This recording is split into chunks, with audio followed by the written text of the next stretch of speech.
Hello, welcome back, everybody, to another year of the Sunday Podcast. I'm Ollie Lam. And I'm Matt Seddon. Back in 2025 for our 5th season. You can expect more of this. He's claiming that he was ill before the semi-final, whatever. But, you know, I just feel like at that point he was just looking for attention. And some of this. And you normally say, no human is limited. So I can't limit myself, or I can't just say I can do. As well as event coverage around all the major races on the UK circuit. And if you're a fan of the pod, please give us a rating and review on your preferred podcast streaming service. And if you want to stay up to date with all the latest news, give us a follow on Instagram at Sunday Podcast. As always, thanks for listening. See you next time. And we hope you enjoyed the episode. Okay, first off, Cian, welcome to the podcast. Thanks so much for coming on. How's life at the moment? What are you up to? All good. Back in Dublin. Had a bit of downtime after Tokyo. So we got a bit of travelling done. Got to Okinawa for a week with a few of the team. Came back, did a wee tour of the locality, you know, meeting the primary schools and things like that. And then back up to college now. So getting back into the swing of things, back into the base phase. Absolutely. Did you have a full, during that period, did you do any running at all? Or was it just enjoying doing nothing? Well, we were in an Airbnb kind of in the middle of nowhere, so we had to actually rent bikes. It was kind of like a last minute call by all of us. So we were renting bikes to kind of get around the island, which was tougher than I thought it was going to be. And then, I think we were at Andrew Coster and decided it was actually easier to run than it was to cycle up the hills. And he was definitely right. So by the end, we were actually kind of back doing a bit of running. That's cool. Yeah, I think planning your off season is one of those things you don't really want to do before the season's finished, because you don't want to be looking forward to something other than what you've got ahead of you. Is that fair? I don't know. I don't really agree with that. And saying that, fair. Though, I didn't actually plan anything. I actually missed my flight home. So I heard they were going to Okinawa and they were like, oh yeah, I should come. And I was like, grand, happy days. So I hopped on there for a week. Great call. You know, kind of nice to wait for the whole kind of buzz to die down a little bit before heading home. Can be a bit crazy. Yeah. And then, so back up to Dublin now and getting into the swing of things. Yeah. Since getting back to Dublin, has your life changed at all? Do you feel different as a result of it? Do you get, I guess, more attention from maybe people that you wouldn't expect? Not really, no. Ireland's kind of small, I suppose. So yeah, you do kind of get noticed the odd time, and people are great, kind of coming up saying congrats, things like that. But not really. It's all about Eurocross season now, so the hype has moved on. I'm a nobody now. Yeah, I can't imagine you're preparing for Eurocross. No, definitely not. I used to when I was a kid. Used to be big into cross, but no, in the last couple of years, I've definitely moved away from it. Yeah, that's fair enough. Look, I think what was interesting in your post-race interview, you initially walked off the track and you were not disappointed, but you were definitely a little pissed with 4th place. Is that, now you've had time to reflect, is that still the case? Yeah, I mean, going in, obviously, I was ranked, I don't know what I was, 40, 50th, something like that. I was way down the list. Well, I kind of knew that wasn't really the case. I just knew that wasn't the case. We just couldn't really get into the race to actually show it. Like I was kind of negative splitting the world standards, kind of running away with races, coming into it, feeling really good. Wasn't sure exactly what shape I was in. And so then you got the heat draw and you're up with like Peter Ball and Bryce Hoppel. You're like, oof, this isn't I wasn't amazingly confident going into it. My coaches were, but I wasn't.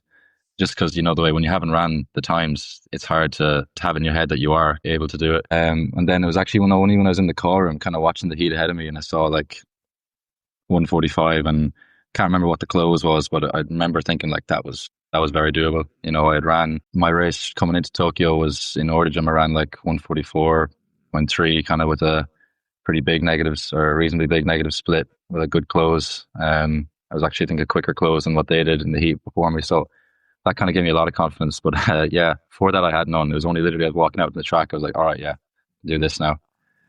And then obviously, you know, winning that race, that went well. So that gave me big confidence going into the semi. I was, you know, I kind of thought I could win the semi after the heat.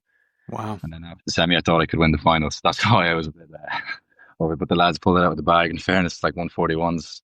That's why I was a bit pissed initially. But when you think back, like it's a huge push on 4th in the world. You can't be too disappointed with it. It's a great return on the season.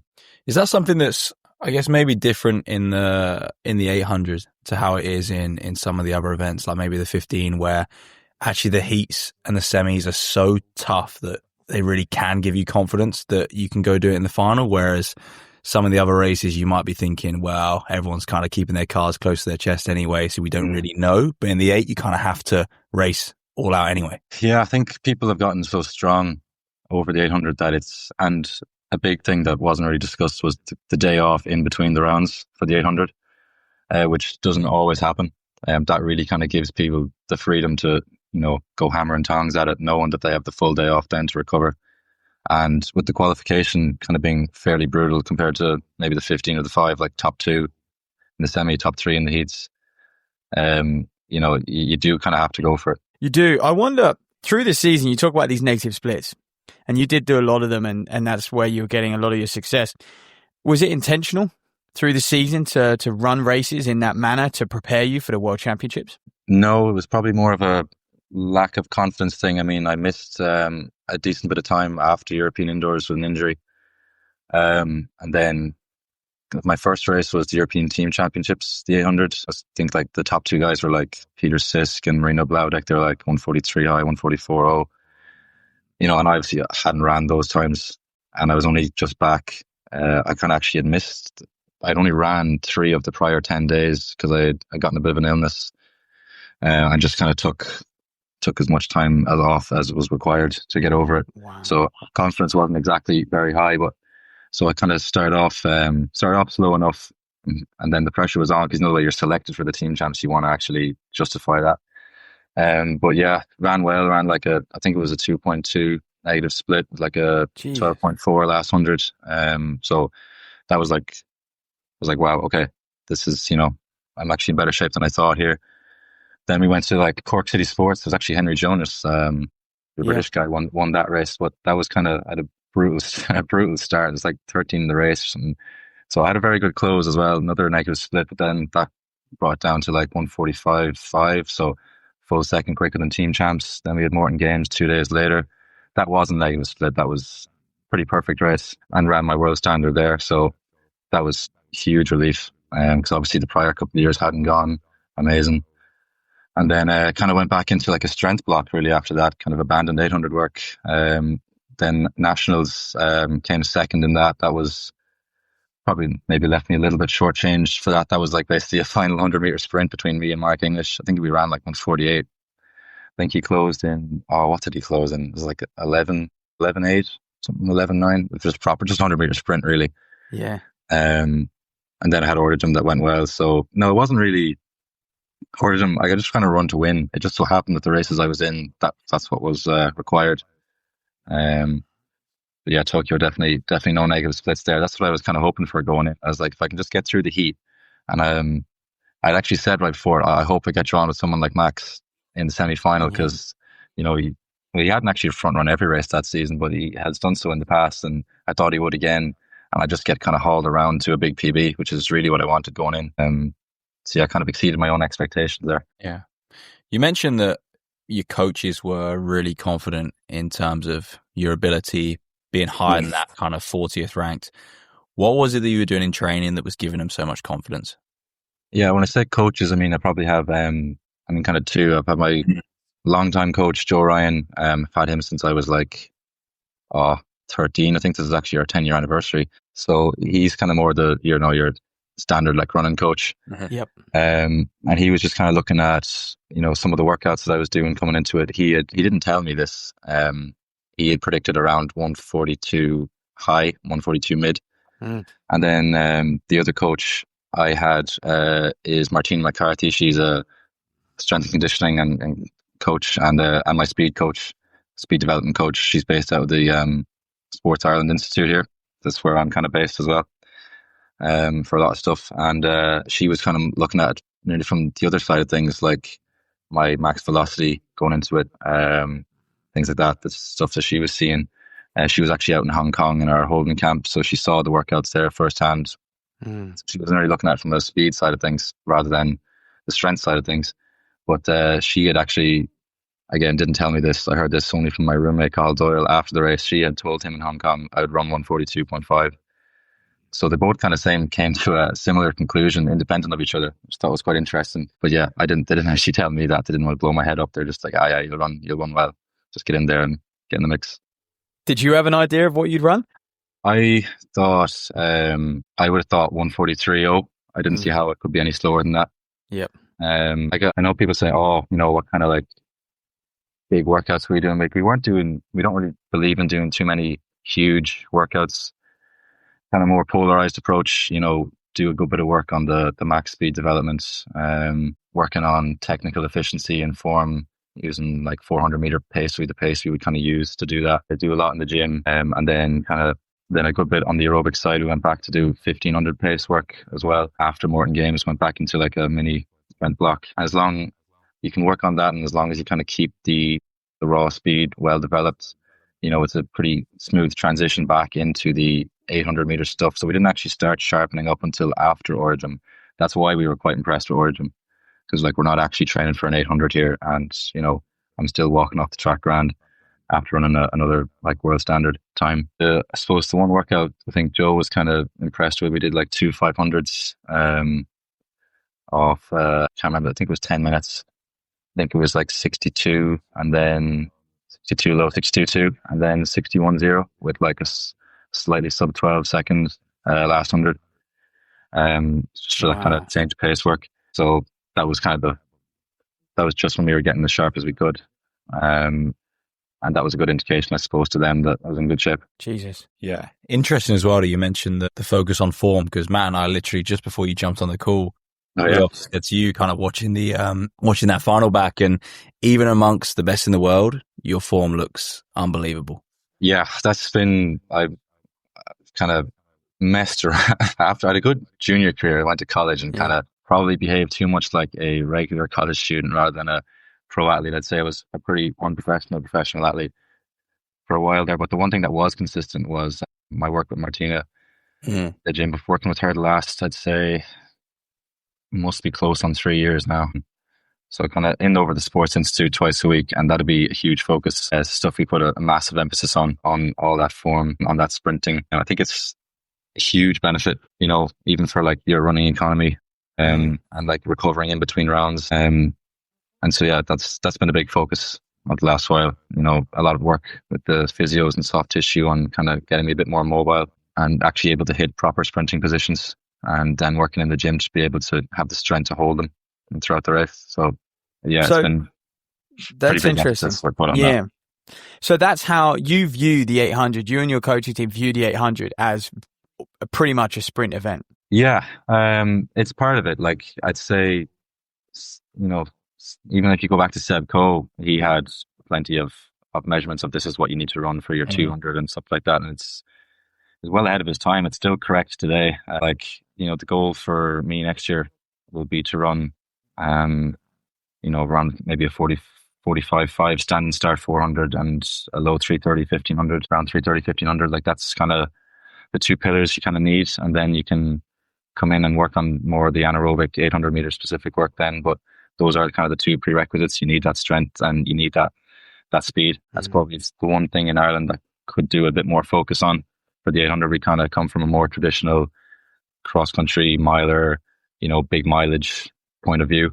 I suppose that's been the philosophy change that we've had, and my coach Joe has had as well over the last couple of years. Seeing just how necessary that other side of things is. So, because as a junior, I just was kind of more the same of that, traditional Irish runner, just big engine. Didn't really have much speed. If you put me in the gym, I couldn't lift anything. Kind of like quite reasonably slow, reasonably weak. I mean, wasn't that slow. I think I ran a good 800 as a junior as well. 46.1 is indoors, but that was again more so coming from a big engine. There wasn't much 800 meter work going on or speed work going on. So I spent the last kind of 3 years kind of really working on that stuff, and I suppose I had kind of let the more strength side, aerobic side of things not develop as well as it should have had, given the trajectory I was looking at when I was a junior, just from being inconsistent on it. But definitely the last 2 years I've started to build that back up to where it is, and then when you pair the two of them together, I think that's when you start to see the real results. Yeah, it sounds like you've really obviously thought about what maybe your weaknesses are, and worked on them in the past few years. Is there anything now that you're like, that's my biggest weakness going into 2026?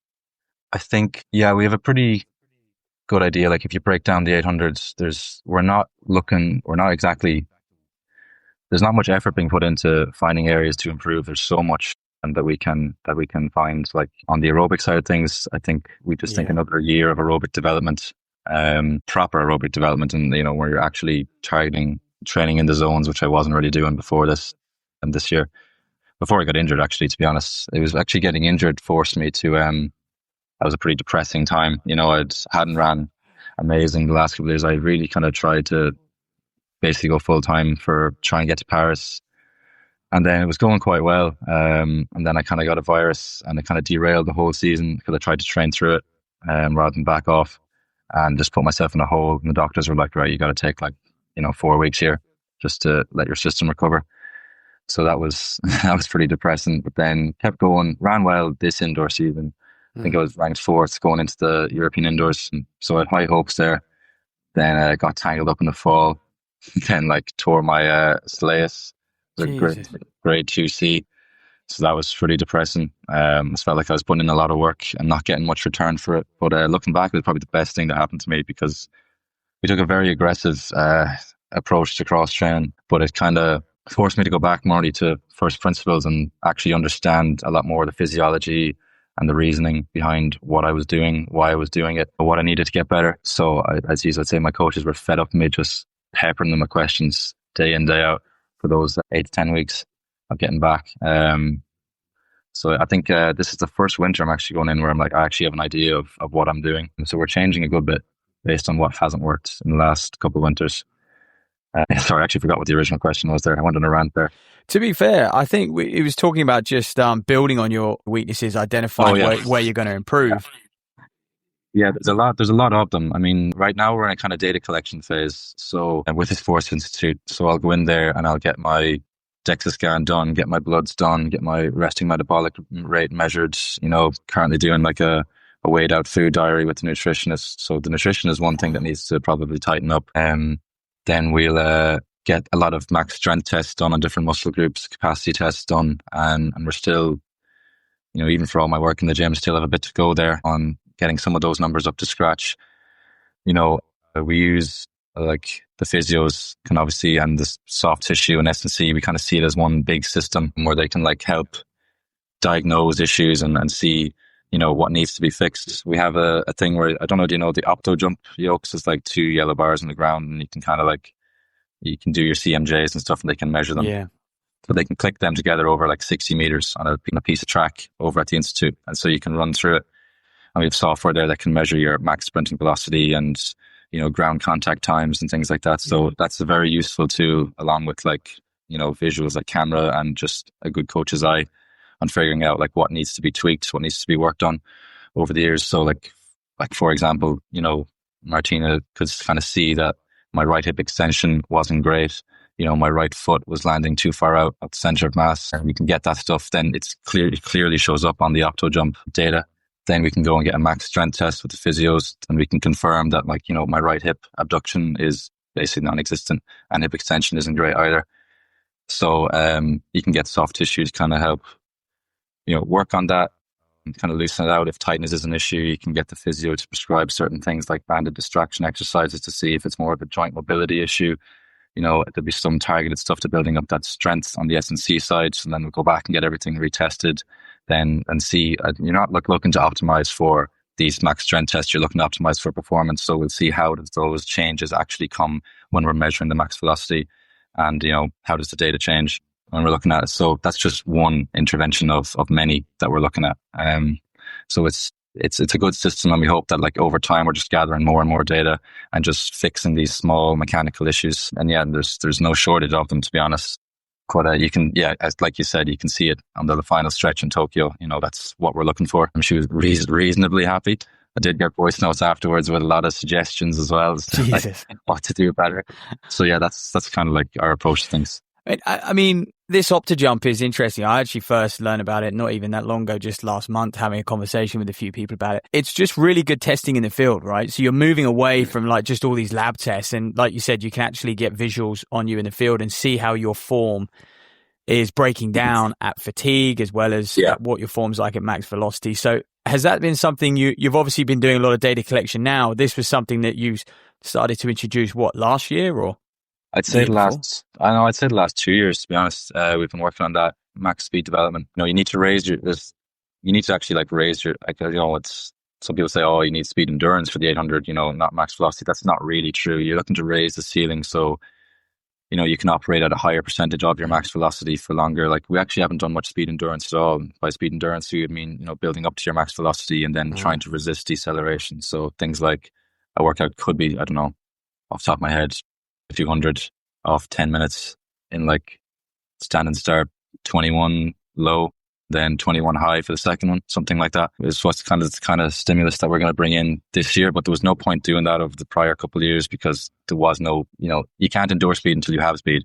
Yeah. So we had to develop that for a while. Same in the gym, I probably put on a little bit too much weight early years. I actually bulked up quite a lot because we were trying to get stronger. So again, we've changed the gym slightly to maybe not hypertrophy as much, but yeah, that, we had to develop that strength first. And now it's more about, now that we feel like I'm generally as strong as I need to be in a lot of areas now, it's more about getting better at expressing it. So the focus is more on the stability, the mobility side of things. And then the actual skill of running, working on that technical efficiency over things like 400 meters. And you can measure all that stuff in the Opto.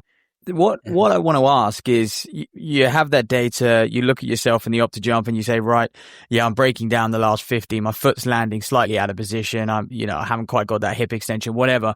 How do you then go away? Obviously, your coaches decide this, but how do you go away and change that? How do you improve such small details in your form? Yeah, again, it's just that system of testing and then having a good team of people. S&C, physio, soft tissue, I kind of defer to them, and then they'll put together a program for kind of fixing these things. And then it's quite clear, it works. It really does work. And you can see it so clearly in the data as you can see the max velocity improving week on week. Could you give us an example of something that you would have worked on and then that would have changed into your form? I think a lot of it, to be honest, is very simple. I think when I was injured, there was a lot of stuff we did in the gym. And because I was cross training, I was in the gym, 3 days a week for nearly 2 hours at a time. It was grueling enough because it wasn't exactly doing short hours in the cross trainer either. But there was stuff there that she would have targeted that she maybe wouldn't have done had I had a big session that Saturday or something like that. So a lot of it was a lot of the banded distractions. I think for that specific thing, we're looking to try and mobilize the hips. So it's very specific exercises and stuff that we would do to try and work on that. And I can see it now, even just starting back, it's moving a lot better in certain movements in the gym. And then you have to be kind of careful to make sure that you have the stability to actually make use of that extra mobility that you have and you're not going to get injured off it. So it's reasonably niche. You need good people looking over you. It's very hard to find. But yeah, that was another thing, apart from the mindset change I had when I was injured, that was the other thing that I actually got out of it. I was working on some of those specific weaknesses in the gym. And then just the amount of cross training in general for the aerobic side. I think I got massive gains out of it because we're actually having this debate. Coach was like, I don't see how you don't run significantly quicker next year, based off the amount of time that you've missed throughout the year. And I'm kind of taking devil's advocate and saying, I don't think so, because if you look at what I needed at that point in the year, you're kind of in that post indoors, pre outdoors, you're kind of looking to rebuild a bit of the base that you may have eroded by hitting more 800 meter work indoors. Cross training allowed me to do that, maybe even more so than if I was running, I think. And then obviously the stuff in the gym that wouldn't have been done probably had I not been injured. So I actually got quite a lot out of it. You would never probably put a healthy athlete on the cross trainer by choice, but in hindsight that could have been the right call anyway. Maybe not all of it, some of the sprint development stuff, obviously I could have kept that if I was healthy. I could have kept that going, but the sheer volume of work I was able to get done in the cross trainer with a lower risk of injury, I think could have paid dividends. And I probably won't need as much of a catch up next year ideally on that side of things, so it mightn't be necessary. But yeah, I got a lot out of that block, so I think it was, looking back, it was probably the best thing that actually did happen to me this season. Yeah, in terms of that volume of cross training, seeing kind of 3 hours a day on the cross trainer. Is that correct? Yeah, in doubles, in fairness. I'm not a psychopath. Schedule was Monday, we did 2 75-minute doubles at kind of like 140, 145 heart rate. And then about that 2 hours in the gym. Tuesday, I think, was 2 minimal in the morning, VO2 max in the evening. Wednesday was the same as Monday. Thursday was, I think it was doubles 4 minimal.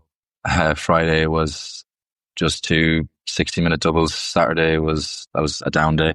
Saturday was, I think, another 2 minimal in the morning, VO2 max in the evening. And then Sunday was, 2 90-minute doubles. And then, Friday was the 2 hour gym on Friday as well. And then I'd also drive down and get soft tissue after that too. So it was a lot of work. Wow. It was pretty tough. I found it very tough, to be honest, at the time. I was probably as close as I had a couple of exams to be studying for as well. And there's a lot of commuting involved. So I was probably as close as I've come to a mental breakdown, I'd say, in my life. But it paid off in the end. And I learned a huge amount. Learned a huge amount off it. Like, we were actually implementing a lot more cross training now this winter off the back of what we learned going through that. My training this winter is actually quite different to what it was the last couple of winters, but I think for the better. I mean, I don't know if there's any other 800-meter runner out there doing 2 hours of aerobic work a day. Hard to know. Yeah, I'm not really sure what some of them do. There is a lot of those more sprinter focused. I definitely would be not a sprinter focused. I know I'm going on a lot here about sprinting, but this is only like once, maybe twice a week kind of job.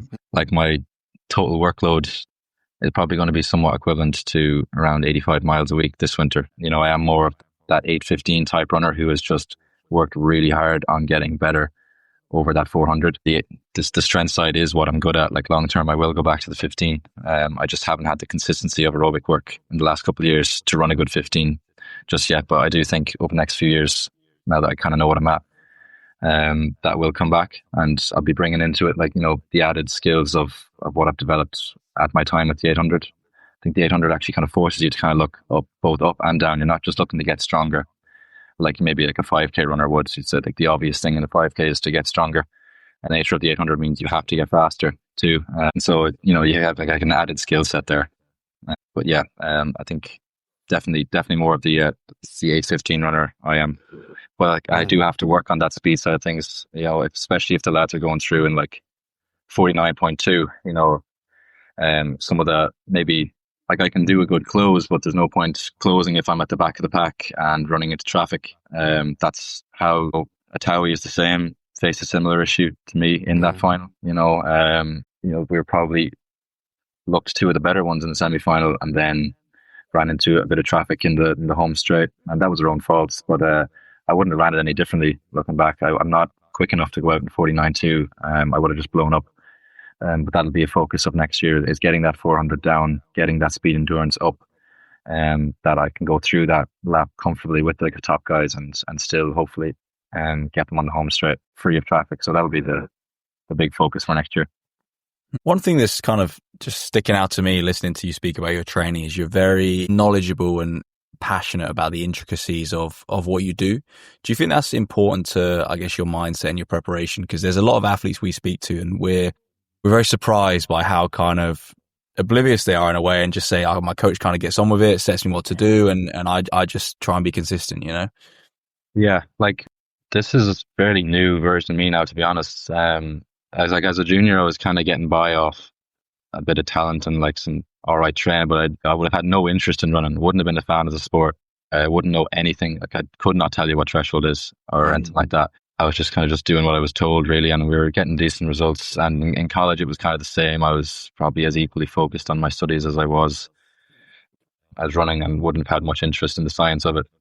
And it was only when I got injured this year that I kind of felt like, all right, my approach to things has not been working. That I actually need to, properly know what I'm doing and kind of take some ownership of my training and be able to provide better feedback to my coaches so they can make better decisions as well. And yeah, as a result, I think that's been a big mindset change, but it's worked. I think I'm definitely a lot more knowledgeable. That's why I'm quietly confident about next year. Is like, this is the first time I feel like, 2 winters ago, like, I would have been fairly locked in, and I'm working hard, but I wouldn't have any idea what I was doing or how to do it. I was just like, hard work, just go for it kind of thing. Well, now everything is far more measured, quantified, controlled with like a longer term view. So yeah, it actually feels like I'm training a lot less this winter than prior winters, even though the volume is the same, and it's probably a lot more optimal.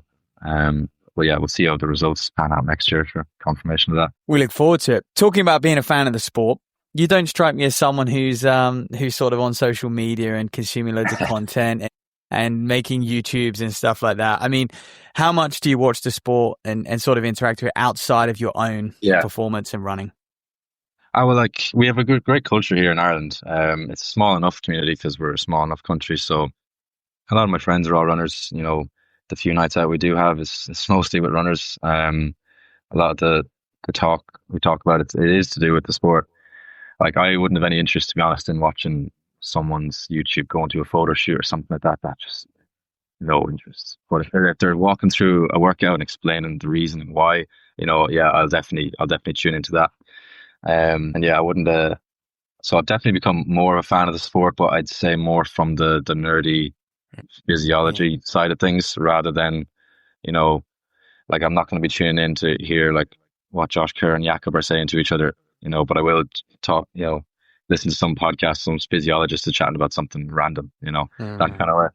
I definitely had a much bigger interest in it this year. So we'll see. Yeah. What about in terms of outside of running then? So you're studying physics, is that right, or maths? I was doing theoretical physics, and then I was kind of struggling with just trying to balance everything with that, and then I was kind of missing labs if I wanted to go on a camp, things like that.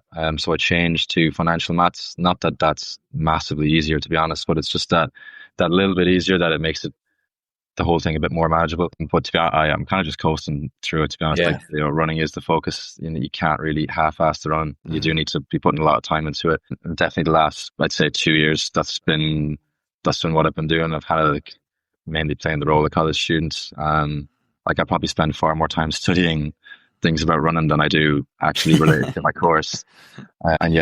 That's probably, I'm in college I think I can graduate this year if I want to, or I can extend it out to another year. So I don't mind being in college. Like, it's we actually have a good setup here. I'm in University College Dublin. Like, I live with Louis Mallon. He trains with Mark Kirkgren, Nick Griggs and Callum Morgan up the north. I actually live with, I know you had Emmett on last week. I lived with Dara in first year when he was in college. And he only still lives like 2 minutes up the road. So with another couple of guys, runners, that I know. So kind of meeting and be up there the whole time as well. So there's a lot of runners around me. There's a lot of good facilities here with the university gym and sauna, you know, the cross trainers and things like that. So it's a pretty decent setup that I have. Yeah, it certainly sounds it. A lot of people are coming through that system now. I just wanted to ask, do you have any training partners, or your program sounds very specific to you? Yeah. I think on the gym and speed side of things, I was kind of a bit of a lone ranger there for a while. I think the results I've had have probably changed things a bit this year. So there's a few more joining in on speed development days on the Mondays that I do now. I'm obviously part of the this new thing called the National Endurance Group. Emmett was on about that. So my coach will be one of the 3 coaches involved. Emmett's another, Mark Kirk's the third. And they kind of looking to try and link in a lot more between various groups and provide facilities in the Sports Institute to athletes who maybe on their own wouldn't have gotten them. You know, it doesn't really affect me because I've kind of hit the standards to be in there. But yeah, it's a good bridge for junior athletes coming up to be able to like get access to people like the physios in there, like Martina, like the opto jump, and be able to get all this data measured as well. And so, yeah, I do have a decent few training partners. Threshold, I try to avoid training with people when it comes to Threshold because I like to focus on it myself. But again, even like the whole double T thing, the Threshold model, I've only actually started once I got injured on the cross trainer because I was on the assault bike for most of the workouts, and I was trying to like, as I was learning about the physiology, I was trying to like, you know, do my own thing with like, you know, doing step tests on the assault bike, like pricking and getting my zones for like what kind of watts would be outputting. And then I kind of kept that going, and like I kind of fairly strict about it. So I don't really like training with people who are trying to drag you along to a threshold that doesn't need a threshold. And then on the specific side of things, like in the wintertime, it's grand because there's plenty. I just train with the cross country guys, you know, for hills and things like that. Hills are a great equalizer for an 800 runner. You know, they kind of, you're a lot more, you can train with a lot more people with that. But maybe on a more regular, like VO2 workout, maybe you wouldn't, maybe because there's a bit of a difference there. Because again, I'm only just getting back as well, which is the other thing why I don't really train with people for threshold. Like my threshold was abysmal after just going through that like 800 block of like 20 mile a week. Right? Go on, give us some numbers. Give us some numbers. Where's it's embarrassing. I really don't want to. Like, I think it's like the first 2 weeks, the 2 minute was staying stubbornly at like 540. I was like, this is just, it's gotten down to like 525 now. So I will, actually that's a bit ambitious to be honest. It's closer to 530. I was rounding down there. So yeah, I don't have any set figure in mind for what we'd like to get it to. My coach reckons by January it'll be slightly sub 520 for the 2 minute mile and maybe around roughly 5 minute mile for the 4 minute mile. Which all this stuff is actually quite new to me, to be honest. Like before he would have threshold on the plan and I would definitely not do threshold. I was probably doing, like last winter, I think it was very, very different. Like my training week was Mondays, 4 miles morning, speed, gym, 8 miles evening. Tuesday was one workout that was probably closer to VO2, to be honest, than it was threshold. Wednesday was the same as Monday. And then Thursday was just 2 easy runs. We didn't actually bring in like a 2 minimal workout until well into late November. I think Friday just like 6 miles, Saturday some version of hills or VO2 work on the track, and then Sunday just slogging out like a 13-mile long run. And like it was probably way too much. I got injured in December probably because of that. Like there was stupid stuff in that. Like I rolled my ankle and ran on a dodgy treadmill after that, and then did the calf on the same ankle leg. But you can actually see, like, we get regular testing as well on your CMJ and various things. They kind of like an indicate, I suppose you'd call it like a neurological freshness, I suppose, or how fatigued you are. It's a decent indicator up. And you could actually, when you look back at the data, you can see it just goes down, down, down, coming into that time where I did kind of do my ankle. So if it wasn't the ankle, it was going to be something else. And so like we're a lot more on top of it this year, monitoring the workload. We found that like pairing, I think we kind of underestimate how fatiguing the gym actually is paired around that mileage. Like I was doing 12 miles the same day as that speed development and gym, way too much. So we've totally changed things now. And again, this is partly off what we learned when we were cross training too. So like Mondays is just speed, gym, and then I do 60 minutes cross training in the evening. So much lighter day.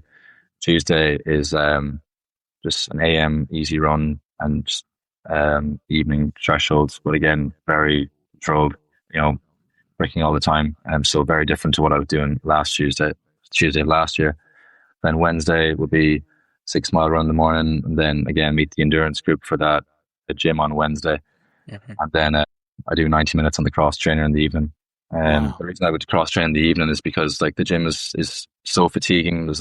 Induces a lot of muscle damage that I think your coordination's a bit all over the place. It's actually a lot safer to go on the cross trainer afterwards in the evenings rather than going out and running on a tired body. You're just pounding more newtons of centric force on tired legs. It's just a higher risk of something going wrong. And then Thursday is double T. I've only had 2 of them. And actually had to I'd be very quick to offload the cross train as well, which is something after going through that this year. So like even yesterday, I had a slightly tight calf, just hopped straight on the cross trainer. I'm paranoid now about things like this. Yeah. So like, consistent, if I can just stay on my feet is the main focus for this year. Friday, totally off. And then Saturday, kind of like, again, hills, and then maybe once a block, we hop on the track and just maybe still hit like a VO2 stimulus, but in a different way. And then, Sunday, a long run. We actually had a good debate, me and my coach, about the long run. Like I wanted it because it is undoubtedly better than 2 split runs for aerobic development. He was more erring on the side of, we want you to be fresh for your speed development on Monday. So he wanted like 2 split runs. And I was kind of saying, well, if I fuel properly, and this is where the change in nutrition is coming in as well, the fueling a lot better. I'd say starting this summer, and then I've continued it on this winter, fueling a lot more within workouts. So I'm trying to make the argument that like, if I'm doing the long run and fueling through it, that and everything else in the week is pretty controlled, that it's fine. So I think we've come to the conclusion it's okay for now. Like even if it does suppress, like even my speed coach Martina, she was like, I'm okay seeing a suppression of speed values if you feel like you need to get that aerobic development in for now, and then coming closer to competition, we can change to split runs and then eventually to one run, one shorter run, or maybe one run and cross training. So, and just see those speed values come back up to like a true reflection of what they should be as you get closer to the indoor racing. But we actually have seen almost no suppression on the speed values. Like, it's only week 2 of speed work, and the bit of testing I've done, it's already exactly where it was after 11 weeks worth of work last winter. So again, just like comes back to that consistency thing of you're just stacking, month on month. And even when you then take a bit of downtime, it doesn't take long to get back to where it is. So I think even like by indoors, if you kind of extrapolate that out, I'm probably going to be going into indoors as quick as I was in Tokyo, and hopefully with a much better aerobic base. So I was making the argument that I may not run a lot quicker outdoors because I got, he was basing that off, being injured, but I was like, I got a lot out of it. But definitely where I could see an increase is indoors, just because of that, just with the speeds coming back up. And if I know what I'm doing now on the training side of things and don't miss December, I was hopefully run a lot better indoors than I did this year. In terms of those speed development sessions on a Monday, what do they actually look like? Like, what are you doing on the track? Yeah, so we start off with like a big long warm up round activation, mobility. We do a ton of drills, and then we'll do things like working on acceleration mechanics. So doing like sled pushes like the high rock sleds do. Working on very specific like positions. She actually told me that last year, like we should get you in the high rocks. Just need to find a partner now for the duo. And then we'll do like stick overhead accelerations. It's kind of takes your arms out of it, forces your obliques and all, and core to kick in a lot more to help stabilize you. Then we'll do like, sled runs, again, all working on that acceleration side of things.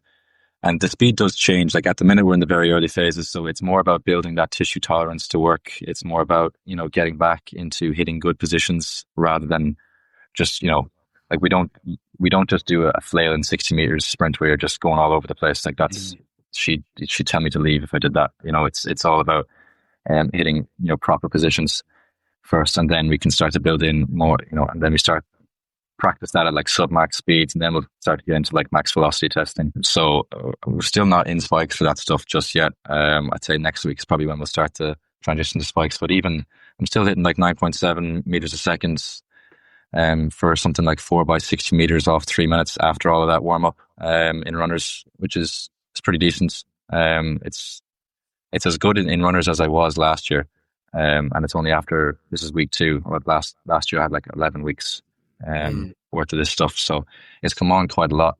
It's probably close to 10 meters a second.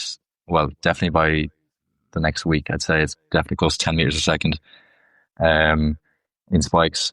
We'll hopefully get that up to, the goal for next year will be get that up into the 10.3s, and then that's fast enough where we start to work on more of the speed endurance work where you're trying to extend the duration of time that you spend above 10 meters a second. And we hope that'll bring, it's quite a big stimulus. It will bring on the 800 quite a lot on that speed side of things, definitely going through the first 4. And so, that's exciting to work on that. But for now, that's on a max velocity point of view, that's the way the speed sessions kind of run at the minute. When we get into more of the closer to racing, we'll also do a lot more technical efficiency work over like 400 meters, something like that, where it's just introducing some level of fatigue over like longer reps, like 100-meter reps, but like, off short recoveries, and you're just trying to hold form. So when we, in the summer, like back when I went after Morton Games, when I went back to that kind of strength focused block, and say strength focused, it's still only like 60 miles a week equivalent workload with some cross training, but working on, 1500 pace rather than 800 pace and 400-meter pace, working on that form side of things. So that was the kind of way we structured that mini block, and I thought it brought me on quite a lot, to be honest, on various things. So it's just about picking the right stimulus at the right time, which I think both my coaches are very good at. And for the current stage we're at in the wintertime, it's mainly working on the good positions.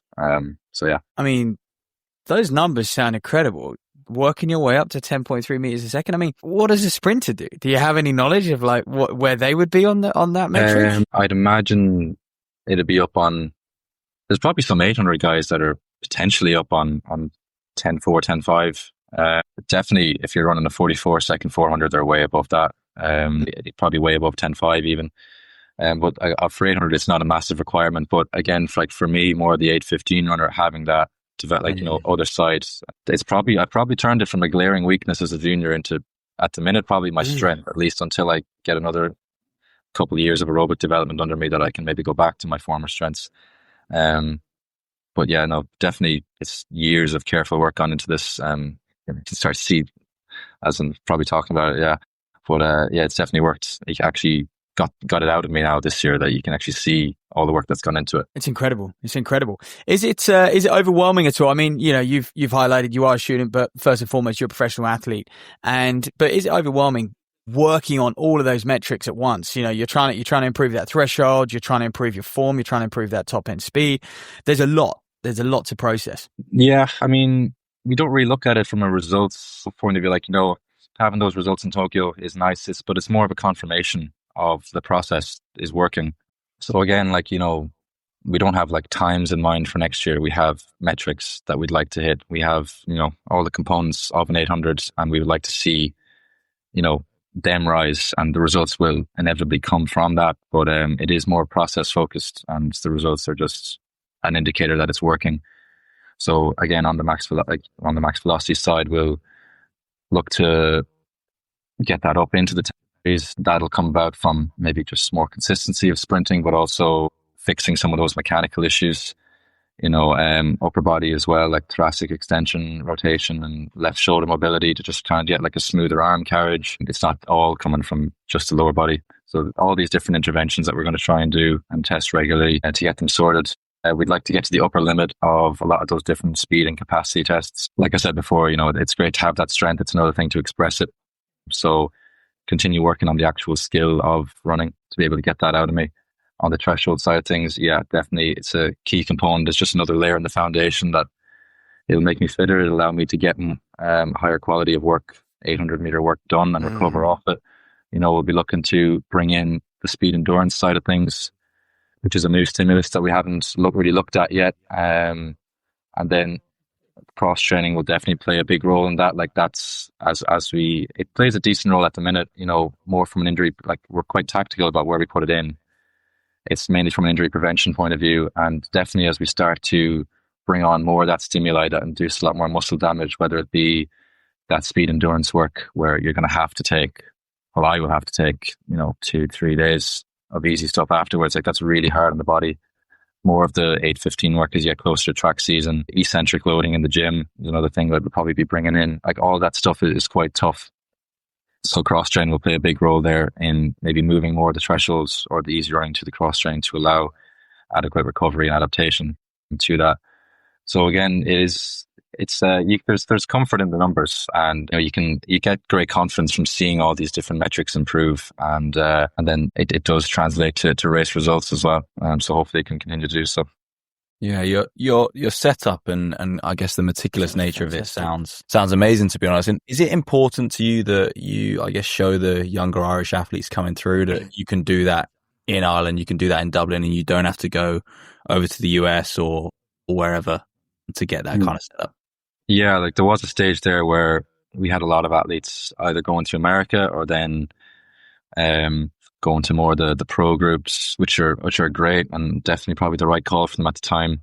We have the institute here. We have a lot of good facilities, and I'm probably, I'd say, the main one who makes the most use of it. I think even like Carl Doyle, he trains with John Big now, but he started using the institute a lot more. Started working with Martina, and even he was like, Jesus, I didn't really know all of this stuff was actually here for me. And it is great to have my whole team is Irish, homegrown coach.